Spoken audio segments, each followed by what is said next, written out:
Mateus capítulo de número 9, versículo de número 9, está escrito assim: partindo Jesus dali, viu um homem chamado Levi, sentado na coletoria, e lhe disse: segue-me. E ele se levantou e o seguiu. Para memorizarmos este texto, vou ler mais uma vez. Partindo Jesus dali, viu um homem chamado Levi, que estava sentado na coletoria, e lhe disse: segue-me. E ele se levantou e o seguiu. Amém, queridos? Feche a sua Bíblia, coloque no banco, coloque na cadeira. Por gentileza, pegue na mão do irmão que está do seu lado. Isso, na mão desse irmão, o irmão mais bonito que estiver do seu lado. Assim facilita um pouquinho. Se não tiver ninguém bonito o suficiente aí, venha pegar na minha mão aqui. Isso, agora aí do lado de fora também, pegue na mão do seu irmão, convide ele a cultuar. Cadê o Luiz? Foi arrebatado. Cadê meu fundo musical lá? Onde é que está o fundo musical lá daquele negócio? Vai lá colocar para mim o Luiz. Jesus arrebatou o Luiz, deve estar chegando daqui a pouco. Pegue na mão do seu irmão, aperta a mão dele com carinho até ele falar ai. Isso, pentecostal que não faz barulho está com defeito de fabricação. Feche seus olhos e vamos orar. Pai das luzes, eu te exalto, eu te glorifico. Te exalto porque o Senhor é grande, te glorifico porque o Senhor é Deus. Te exalto porque esta noite é uma noite singular. Te glorifico porque o Senhor já está preparado para operar com grande poder neste ambiente. Senhor, desde que o dia raiou e iniciou, o seu povo está te adorando. A bem da verdade, muitos aqui dentro estão cansados. Por isso eu quero lhe fazer um pedido diferente antes de começar a pregar. Gostaria que o Senhor tocasse no cérebro dos seus filhos e arrancasse as toxinas que provocam cansaço mental e físico, e o Senhor soprasse sobre a sua igreja um refrigério. Eu quero o seu povo disposto para ouvir a sua palavra e para caminharem comigo no tapete da sua revelação, porque os oráculos sagrados vão serem desvendados sobre nós esta noite. Pai, eu ainda te faço um pedido. Ao redor desta igreja, onde houver uma entidade maligna, onde houver um demônio que saíra das profundezas para vir atrapalhar este movimento, eu ordeno a estes seres que desapareçam ou sofram as consequências de serem queimados pelo poder da glória que vai inundar este lugar daqui a alguns momentos. Ainda te peço, ó Pai, em conformidade com a palavra profética que aqui ouvimos, que o Senhor abra a porta do céu sobre nós agora. E em particular eu gostaria que o Senhor enviasse do céu para a terra agora pelo menos 8 serafins. A palavra serafim significa aquele que arde em fogo. Então eu quero 8 anjos de fogo aqui neste lugar. Quero 2 aqui nesta tribuna, uma à minha esquerda, outro à minha direita. Quero 2 anjos entre os irmãos que assistem pelo telão. Quero 2 anjos naquela galeria. E quero 2 anjos de fogo na nave da igreja, que eles comecem a sobrevoar este ambiente e a esparramar brasas de fogo tirada do seu altar. Onde houver um crente batizado com o Espírito Santo, renova ele, Senhor, agora. Ramandagassure candarai, xandaramagasi amagai. Tu não precisas da ajuda do homem para curar. Tu não precisas da ajuda do homem para batizar com o Espírito Santo. Mostra a sua onipotência e faz o nosso coração explodir dentro do peito de emoção nesta noite, em nome do Pai, do Filho e do Espírito Santo. Amém? Antes de se assentar, eu gostaria que você levantasse um dedo de profeta para cima comigo, bem alto. Aponte o dedo no nariz do irmão mais bonito do seu lado, mais cheiroso, e diga para ele: é hoje. Não, diga com um pouquinho de mais vitalidade. Diga: é hoje. É hoje que tu vais entender porque é que és crente. Está preparado para a revelação? Dê um glória a Deus e tome o seu assento. Aleluia, aleluia e aleluia. Glória a Deus. Eu quero de antemão agradecer ao pastor Reuel Bernardino pelo convite, pela confiança uma vez mais. Foi o 3º congresso de jovens. Se no quarto precisarem de um vovô, dessa vez já me chamaram de tio, no próximo vão me chamar de vovô. Estou aqui à disposição, porque eu amo esse lugar e amo a todos os irmãos desse lugar. Louvo a Deus pela vida dos pregadores que aqui passaram, por aqueles que já ocuparam essa tribuna hoje, pelos levitas que aqui adoraram a Deus com tanta firmeza, com tanta intimidade, por aqueles que de alguma forma contribuíram para que este evento fosse concretizado e saísse das páginas abstratas de um papel e se tornasse o sopro de Deus em Camboriú neste final de semana. Estou muito feliz em rever aqui a irmã Mara Maravilha. Deus lhe abençoe, está numa graça tremenda. O Senhor continue lhe abençoando. Santos de Deus, estava eu meditando um pouquinho essa tarde, enquanto olhava para a maravilha que é o mar. Deus tem feito, Deus criou. Infelizmente o ímpio tomou posse dele, né? Mas o mar é uma das maravilhas tremendas. Enquanto eu estava lá conversando com Elias Silva, abrindo meu coração junto com a minha família, sentado em um daqueles bancos, observava o mar, e a minha visão se perdeu por um momento, e eu perguntei a Deus: Pai, o que é que o Senhor gostaria que eu falasse ao seu povo nesta noite? E o Senhor disse para mim: é uma festa de jovens. E aqueles que te ouvem pregar, e que ouvem tantos jovens pregadores iniciando, pregando nesta festa, e tantos jovens cantores nesta festa, desejam ser como vocês. Então exalte a esperança deles e pregue que eu estou à procura de homens e mulheres para usar. E aquele que tiver coragem de dar um salto de fé e entregar a sua vida e tudo aquilo que tem nas mãos do Senhor, será por Deus vocacionado e nunca mais será o mesmo após a noite desta reunião. Quem concorda com isso e acredita, dê um glória a Deus um pouquinho mais alto. Estava aqui então meditando em Mateus capítulo 9, versículo 9. A minha Bíblia Sagrada diz que o meu mestre, o seu mestre, Jesus de Nazaré, aquele que conhecia o coração dos homens, as emoções dos homens, aquele que fez com que o que nada valia se transformasse em uma preciosidade sem tamanho, aquele que era mestre em transformar lixo em luxo, aquele que era capaz de tirar da mais profunda tristeza o mais belo sorriso, aquele que daquela que estava condenada à morte pôde trazer a esperança, aquele que conhecia o ser humano mais do que qualquer outro, porque ajudou, ou melhor, o formou à sua imagem e à sua semelhança. Estava agora, Capitão Porto, passando pela cidade de Cafarnaum. Jesus havia acabado de entregar um sermão para algumas pessoas, e agora eles entraram pela principal avenida de Cafarnaum. A história secular nos diz assim, que havia naquele dia, exatamente naquele dia especial, lá na cidade de Cafarnaum, um ajuntamento de coletores de impostos. Os publicanos haviam se dirigido ali a mandato do Império de Roma para recolherem os impostos fiscais que as pessoas deveriam pagar, os que tinham comércios, que tinham algum tipo de renda, para entregarem ao fisco e assim executarem o seu voto de cidadania para com o Império Romano. Eles eram judeus, mas viviam debaixo do cajado de Roma, debaixo da truculência de homens que não conheciam Deus, mas que estavam com seus dias contados. Jesus passando por ali em uma comitiva, amparado por aqueles que ele havia vocacionado, já alguns deles, ele ainda estava por formar o seu clã, ainda estava por formar aquele grupo de 12, que seriam 12 intrépidos e trabalhosos homens, caráteres a serem moldados. A história secular diz que quando Jesus passou por aquela grande avenida, não havia apenas um publicano. Vemos isso nos versículos que se seguem, porque houve uma festa na sequência e vários publicanos foram convidados para esta festa. Segundo a história, havia naquele dia pelo menos 200 publicanos reunidos, 200 cobradores de impostos, assim estacionados, 100 a uma esquerda da rua, mas 100 à direita da rua. Como eles eram funcionários do Império Romano, eles deveriam estar uniformizados, com o uniforme que Roma lhes havia designado.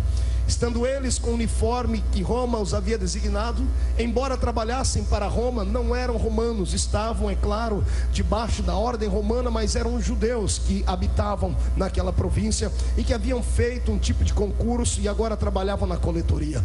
Eu quero que você imagine agora 200 judeus vestido o uniforme da coletoria de impostos. Todo mundo sabe como é que o judeu se apresentava diante dos homens: de barba comprida e um quipá sobre a sua cabeça.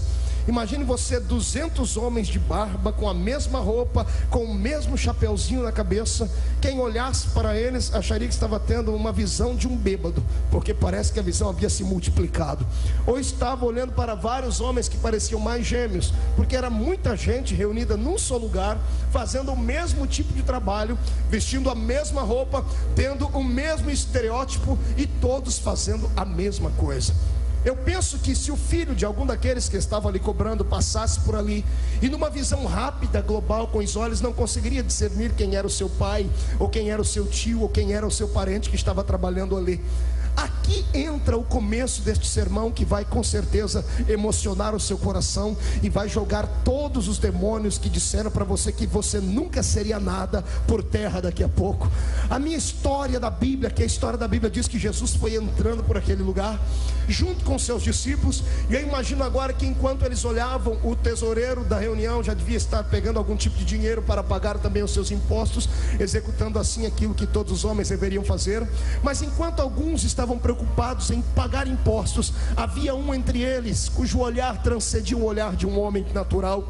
O olhar dele não estava estagnado na roupa, na barba, no quipá, não estava estacionado no estereótipo exterior dos homens, mas enquanto todos observavam, escolhia um daqueles cobradores para pagarem o imposto. O meu mestre olhava para todos eles de uma maneira geral, e de repente o olhar do meu Jesus fixa-se sobre um rapaz. Ele se aproxima da mesa do coletor de impostos, e sem dizer bom dia ou boa tarde, e sem perguntar qual é o seu nome, ou quem é a sua mãe, ou quem é o seu pai, antes de dizer qualquer coisa, o Senhor olhou para ele. A Bíblia diz que ele já sabia o nome dele, porque ele olhou para ele e viu a Levi, e após vê-lo, o Senhor o chamou e disse: segue-me. Com base nesta palavra, eu quero dizer que a história, mesmo estando fora do tempo, vai voltar a acontecer nesta noite. No meio de uma multidão de tantas pessoas que aqui vieram para ouvir esta mensagem, aqueles que estão dentro e fora desta igreja, aqueles que os meus olhos conseguem alcançar e aqueles que os meus olhos não conseguem alcançar, quero dar a vocês uma palavra de esperança profética, porque assim como nós estamos aqui a mandato do mestre, enquanto eu estou aqui emprestando a minha voz para ele, ele está pessoalmente passando uma vistoria entre todos os que estão dentro e fora deste ambiente, e daqui a pouco os olhos do meu Senhor vai parar em cima de alguém. E quando os olhos de Jesus pararem em cima de alguém, tal pessoa receberá um sinal, e o sinal será o seu coração queimando, o seu corpo tremendo, os seus olhos lacrimejando.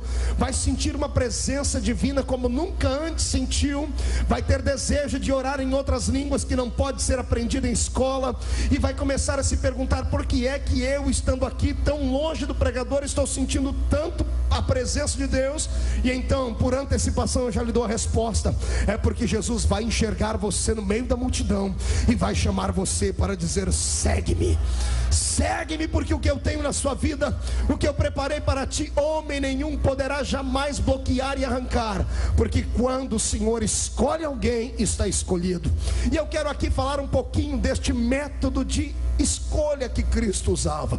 Quando eu olho para as palavras do mestre, quando eu olho para os seus ensinamentos, quando eu olho para a maneira como ele escolhia as pessoas para dar as suas parábolas, os seus ensinamentos, eu vejo que Jesus fazia de tudo para simplesmente trazer ao coração dos homens um momento, um vislumbre em que eles não conseguiam compreender o que é que estava acontecendo. Jesus transformava aquilo que não era em coisas que poderiam passar a ser. Ele fazia isso para chamar a atenção dos homens da época, que já estavam impregnados por um vírus maldito, o vírus da acepção de pessoas, o vírus que fazia com que pessoas que eram importantes no reino recebessem aplausos, fossem ovacionados, e um vírus que também diferenciava aqueles que eram pobres, cegos, mancos, ressecados e não tinham apoio e não tinham a escolha de nenhum tipo de sacerdote. Quem conhece a Bíblia Sagrada sabe disso. Jesus por uma, duas, três vezes citou palavras deste cunho, dizendo: eu vim para aqueles que estão doentes, eu vim para aqueles que estão perdidos, eu vim para aqueles que estão cegos, mancos, coxos, ressecados. É para este tipo de gente que o Senhor tem uma palavra nesta noite. O Senhor manda dizer a você que está aqui com o seu corpo, com a sua roupa, aparentemente falando como a igreja ama, aparentemente falando como o seu coração deseja, mas que por dentro tem questões, tem dúvidas, tem crises existenciais, carrega traumas no mais profundo da sua alma, palavras de concepção negativa, pessoas que durante a sua formação trabalharam no seu caráter e te transformaram numa pessoa tão introvertida, te transformaram numa pessoa tão tímida, tão calada, numa pessoa que quando olha para o espelho tem vergonha daquilo que vê, porque a vida toda ouviu palavras negativas dizendo: você nunca será ninguém, você nunca será uma boa mãe, você nunca será uma boa esposa, você nunca vai conquistar os seus sonhos, você nunca vai sair da vila onde você mora, você nunca vai chegar a alcançar os seus desejos, os seus objetivos. Pois bem, nesta noite Jeová me dá autoridade para dizer que a espada dele está posta na palavra daqueles que lançaram maldição contra a sua vida, porque não importa o que foi que as pessoas, os homens e o próprio diabo disse ao teu respeito, a palavra final quem dá é o meu mestre, e ele manda dizer que ele vai te levantar, vai te colocar num lugar tão alto que aqueles que até ontem para te olhar tinham que te olhar de cima para baixo, de tão pequenino que tu eras, a partir de hoje, quando quiserem te enxergar, vão ter que colocar um óculos no rosto, um binóculos na cara, porque vão te enxergar muito longe, você estará acima das nuvens, porque Deus colocará asas na sua vida e no seu ministério. Acredita nisso? Dá um grito de glória a Deus então, para o inferno inteiro ouvir. Eu fico aqui imaginando o que é que as pessoas na caminhada cristã sofrem e passam por causa da vida e do estilo de vida que levam. Nós vivemos infelizmente dois pesos e duas medidas mesmo na igreja. Não deveria existir isso que vou falar aqui dentro da igreja, mas existe. Eu sei que às vezes o que eu vou falar aqui vai ofender alguém, mas me perdoe, não é essa a minha intenção. A minha intenção aqui é elucidar alguns fatos. Amados, não há ninguém que tenha nascido na igreja com uma estrela na testa, mas infelizmente os homens colocam e constroem estrelas e colocam na testa de pessoas, só porque alguns tiveram o privilégio de nascerem numa família benquista na igreja, cujo dízimo da família é bom, cujo aquele rapaz teve condições de estudar um pouquinho mais, que o pai tem condições de convidar o pastor ou os amigos para comerem uma picanha no final de semana. Eles conseguem mais facilidade de adentrarem ao ministério do que aqueles que são pobres, do que aqueles que são cegos, mancos, que não tem ninguém na igreja, que sempre que sentam lá no último lugar. Existe uma separação dentro da igreja. Se você tem um anel de formatura no dedo, se você tem status, você é aplaudido. Se você é uma pessoa miserável, que não tem ninguém que é por você, você sempre será esquecida. Pois eu proponho nesta noite uma mudança de ordem pela palavra profética, porque o meu Deus nunca amou injustiça, e a injustiça pode caminhar do lado de fora desta igreja, porque lá fora quem manda são os demônios. Zé Pilintra, Zé Pilantra, Chucaveira, Tranca-Rua, Preto Velho, eles podem manipular a injustiça, mas dentro da igreja quem manda ainda é o Espírito do Senhor, e é o Espírito do Senhor quem vocaciona homens. Eu mando aqui uma palavra profética para o seu coração. Não me importa que você esteja atrás das ovelhas malhadas, que você esteja lá refugado no meio do campo, e os seus irmãos mais importantes, porque são robustos e belos, já estejam na batalha. A palavra de Deus é essa: o olhar do meu Deus encontrou você atrás das ovelhas malhadas, e Ele fará com você o que fez com Davi. Vai te tirar de trás das malhadas, vai abater os inimigos diante da sua presença, vai te dar um nome como o nome dos grandes que existem na terra, e você será grande para a honra e glória do nome do Senhor. Aquele que entende que esta palavra é para ele, pelo amor de Deus, comece a dar glórias, porque os demônios que provocam tais coisas vão bater em retirada.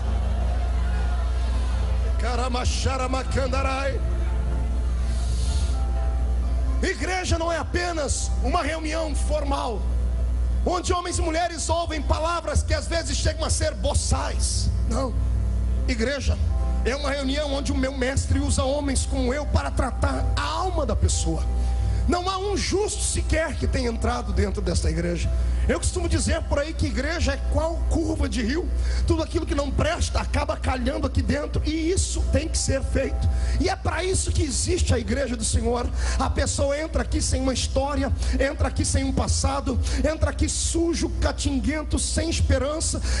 Você lembra antes, quando você entrou aqui dentro pela primeira vez, tinha gente aqui que era tão feio, mas tão feio, que quando olhava no espelho não sabia se estava de frente ou de costa. Tinha gente aqui que era tão ruim, mas tinha uma índole tão perversa e tão desgraçada, que as pessoas não queriam nem te dar um bom dia na rua. Aí você entrou aqui dentro, chegou aqui dentro, Jesus olhou para a tua cara. Ninguém na igreja foi com a tua cara, mas Ele foi. Eu abro um parênteses para dizer isso aqui, falo isso com muita intimidade. Quando Jesus vai com a cara de alguém, pastor Liel, acabou. Você pode falar o que quiser contra ele. Jesus ganhou o camarada, caiu na graça dele, entrou no coração dele. Se tocar nele, você toca no ungido do Senhor. Eu tenho aqui uma outra palavra para dizer a você: se você espera para fazer alguma coisa, a consagração e a ordenação dos homens, deixa-me lhe dizer uma coisa, você está perdendo o seu tempo. Homem não pode consagrar ninguém. O homem apenas confirma a consagração daqueles que a receberam de Deus. O único que pode deitar azeite verdadeiro na cabeça de alguém é Jeová. E quem é o homem para colocar a mão em cima e não deixar o azeite escorrer? Eu proponho nesta noite uma outra palavra profética. Vai abrir daqui a pouco uma cachoeira de azeite do céu em cima da igreja de Camboriú. Homens e mulheres serão escolhidos, e mais, não serão escolhidos por aquilo que são por fora, mas com certeza serão escolhidos pelo desejo que tem aqui dentro do peito. Se você sonha com as nações, eu te empurro aqui pela frente e digo: irmão, comece a sonhar mais. Se você quer voar, se prepare, porque se for preciso, Deus te dará um avião, ou 2 ou 10, porque Deus está escolhendo homens e mulheres esta noite. Entra na fila, comece a dar glória, conquista Deus.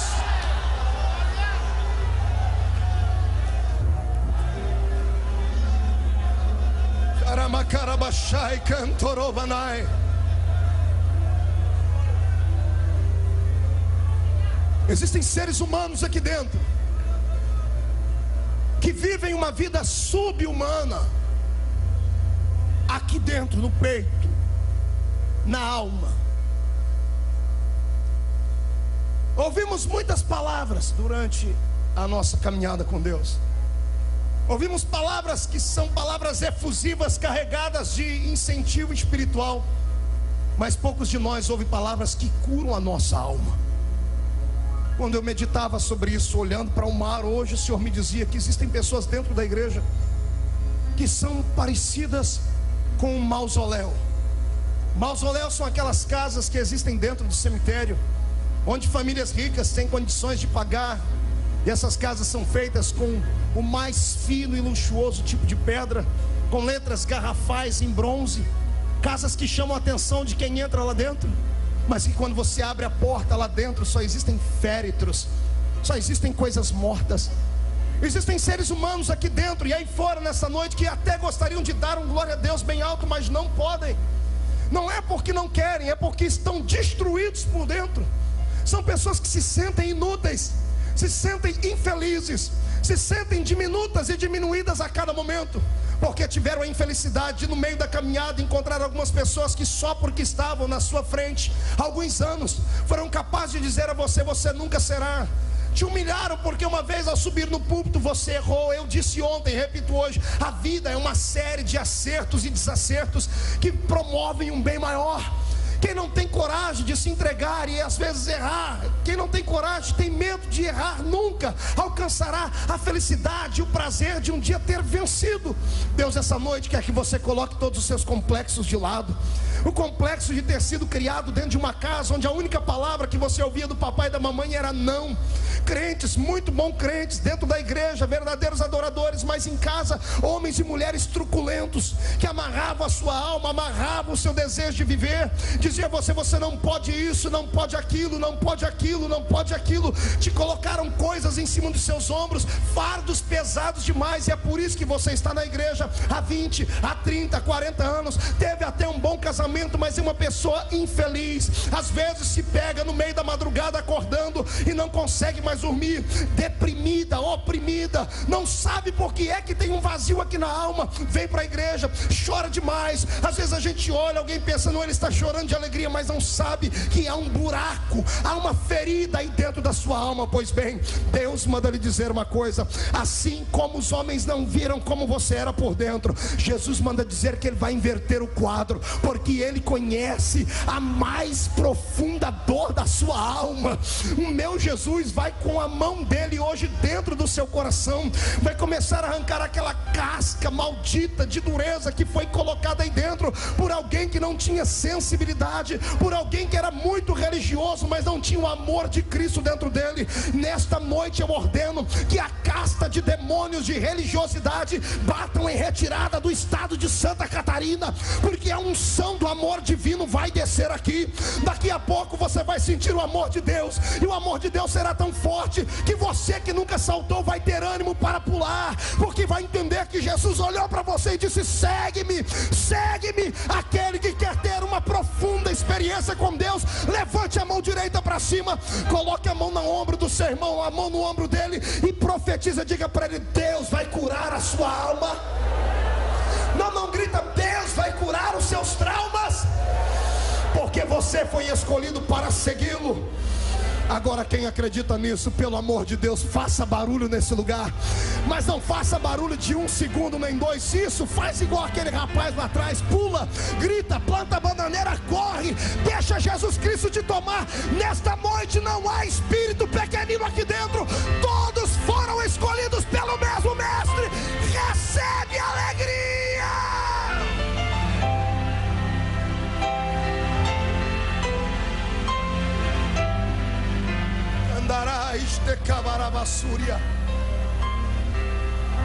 Pastor Marco, não é para mim isso. Essa palavra não pode ser para mim. Por que não? Porque o Senhor não conhece a minha vida. Talvez eu não conheça, mas o mestre conhece. Pastor, eu quero ser, mas não consigo. Eu pertenço àquela classe de jovens da igreja que fica com o pé dentro da igreja e o outro lá fora.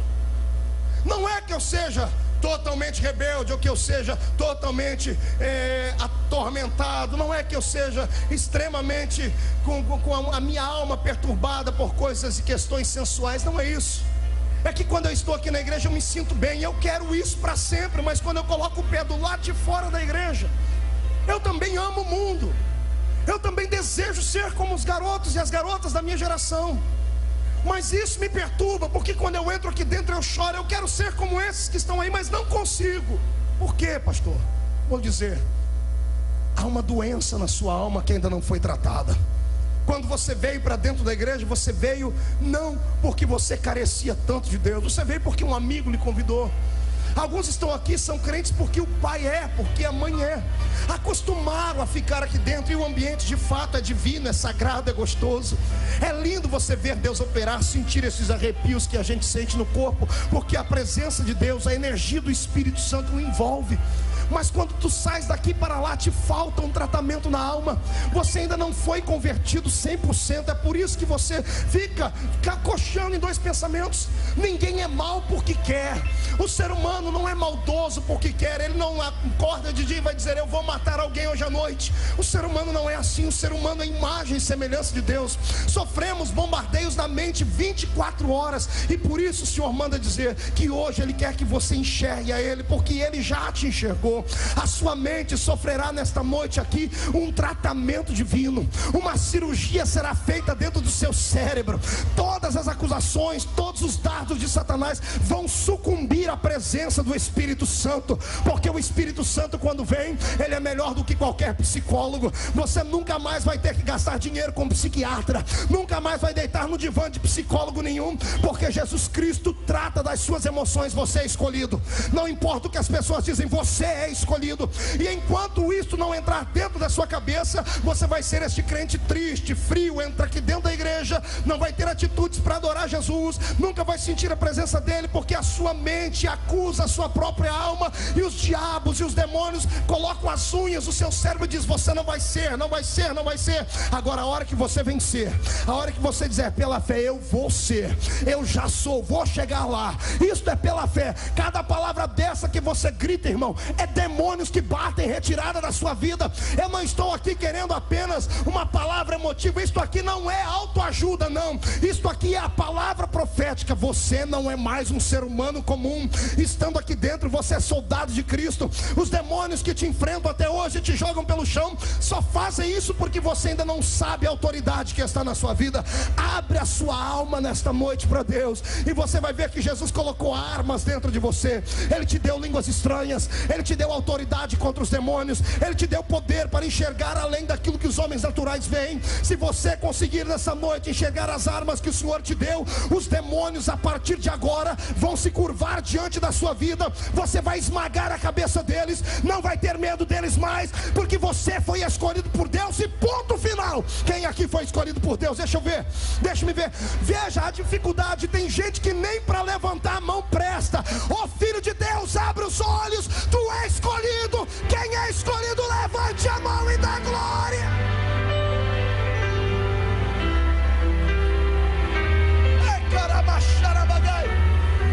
Eu quero que você ministre essa palavra profética para si mesmo, porque enquanto você não se convencer, você não convencerá ninguém, ninguém mais.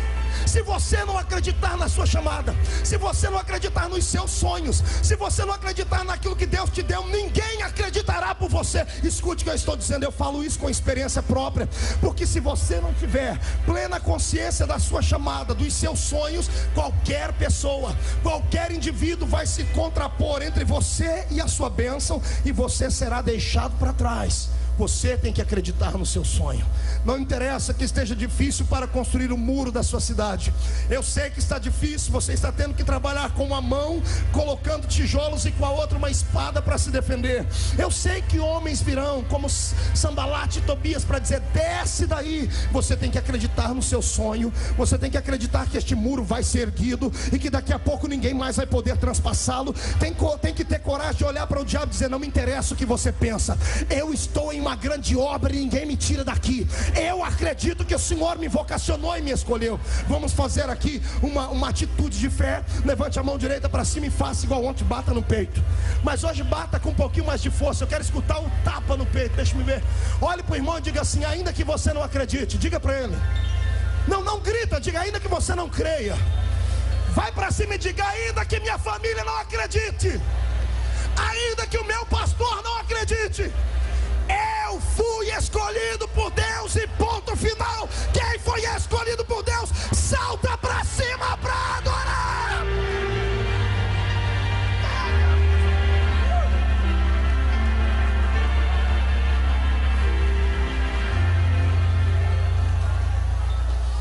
As armas da sua guerra estão na sua alma.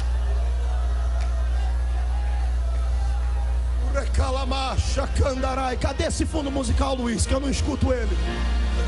Está na hora de Jesus Cristo levantar você e mostrar para todo mundo que você não é um Zé Miguel, que você não é o filho de uma lavadeira simplesmente. Aqueles que te olharam e dizem: esse aí é apenas o filho de um carpinteiro, daqui a pouco vão correr atrás de você para ver você multiplicar pão, para ver você multiplicar peixe. Daqui a pouco estarão correndo atrás de você, querendo fazer agenda. E não se atrapalhe no meio disso. Os demônios vão vir também, mas os demônios, você dá um sopro na cara deles, eles têm que bater retirada. Aqui estão a geração que vai fazer a diferença. Eu coloco o nome nessa geração. Essa geração será chamada de geração trator de esteira. Quem ficar na nossa frente será atropelado. Quem concorda comigo, adore a Ele.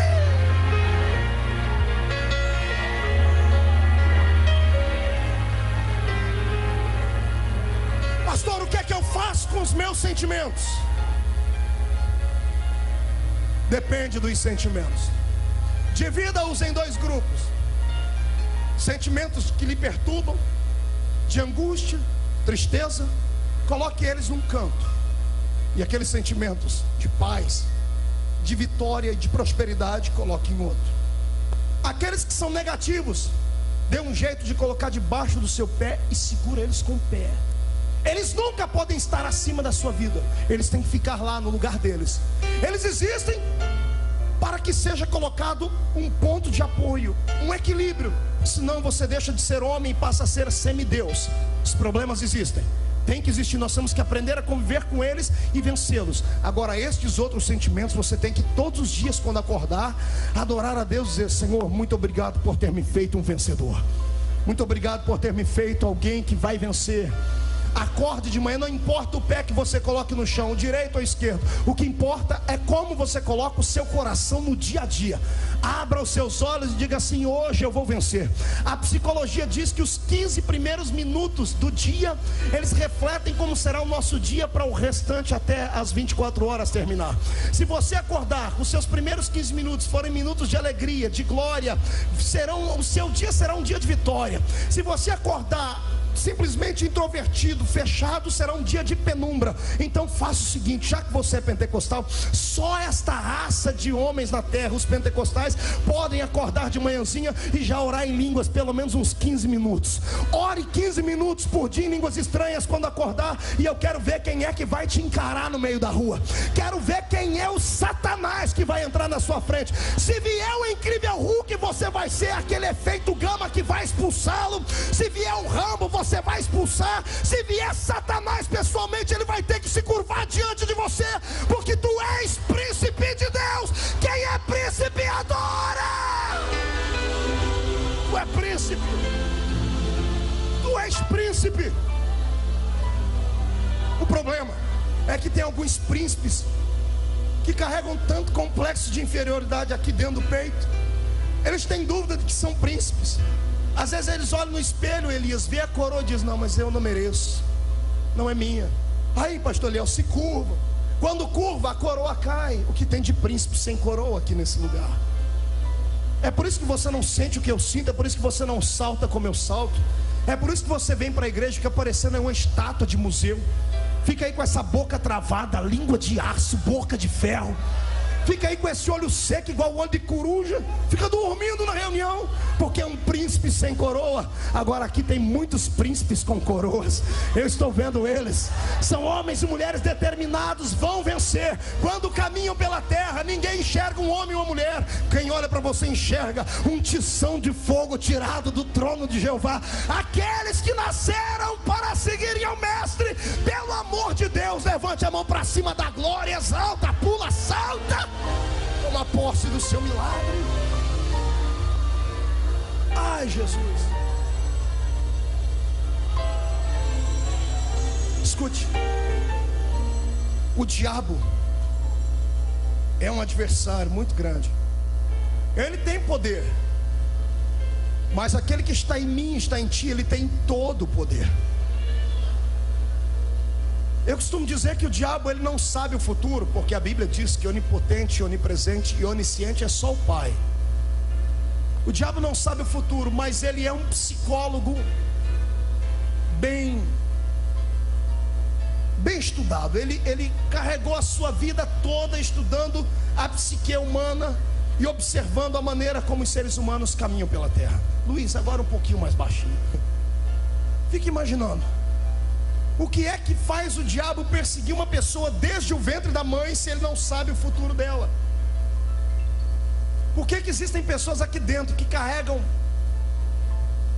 tribulações na sua vida desde que era uma criança? Por que alguns nascem, parece que nascem para sofrer?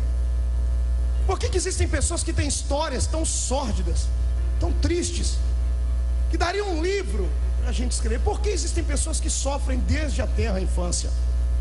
Eu costumo dizer que na psicologia do diabo, mesmo ele não sabendo o futuro das pessoas, ele as observa. Por que você acha que a Bíblia diz que o anjo do Senhor acampa ao nosso redor? Ele acampa ao nosso redor porque o diabo tenta nos tragar. O diabo é o inimigo número 1 da raça humana, sendo ou não de Deus, sendo crente ou não, ele é inimigo do ser humano. E quando o ser humano nasce, eu acredito que ele coloca um demônio para atormentá-la, para descobrir como é a sua vida. E numa dessas caminhadas, os demônios contra a sua vida, eles um dia pegaram no ar. Lá de cima, Deus olhando para você e dando um sorriso. Ou perceber a maneira como é que Deus cuidava da sua casa, como é que Deus estendia a mão, não que Deus facilitasse as coisas, mas como é que você tinha a atenção divina. E quando o diabo percebeu que Deus te olhava diferente, você se tornou um inimigo dele. E de lá para cá ele tenta te destruir, ele tenta te matar, ele tenta roubar a sua esperança e a sua paz. Pastor Marco Feliciano, que hoje tem 31 anos de idade, tem uma das histórias mais tristes que você já pode ter ouvido de alguém. Se eu lhe contar a minha história aqui, teria que ter aqui algumas horas para lhe contar. Mas imagine há 31 anos atrás, filho de uma mãe solteira, numa cidadezinha pequena de 30 mil habitantes, onde isso era uma vergonha, onde uma mulher que tivesse um filho sem um marido era tido como uma mulher da vida e coisas mais. Não bastasse, minha mãe na época, além de ter se envolvido com um homem casado, ela ainda pedia esmola na rua. Não bastasse isso, ela ainda tinha uma profissão que era criminosa. Minha mãe era fazedora de anjos. Sabe o que é isso? Mulher que aborta bebês às outras mulheres. Minha mãe tinha um currículo de mais de 150 abortos, não somente das outras mulheres, mas dela também. E conta uma das minhas tias que quando ela se engravidou de mim, ela tentou por 1, 2, 10 vezes me abortar. Usava todo tipo de material, de instrumentos. Eu cheguei a ver isso com 5 anos de idade. Eu encontrei dentro do guarda-roupa da minha mãe uma caixa que daria para fazer um filme de terror com o equipamento que ela usava para abortar bebês de pessoas. E as minhas tias disseram que ela tentou me abortar por várias vezes, foi para o hospital várias vezes com sangramento. Num dia, num ataque de fúria, a barriga crescendo, o bebê que estava dentro dela não morria. Ela começou a esmurrar e dizer: por que eu não mato essa desgraça que está dentro da minha barriga? Minhas tias não eram crentes, seguraram a minha mãe e disseram: olha, se ele não morre, é porque alguém lá em cima tem alguma coisa na vida dele. O tempo passa, nasce um menino completamente doente.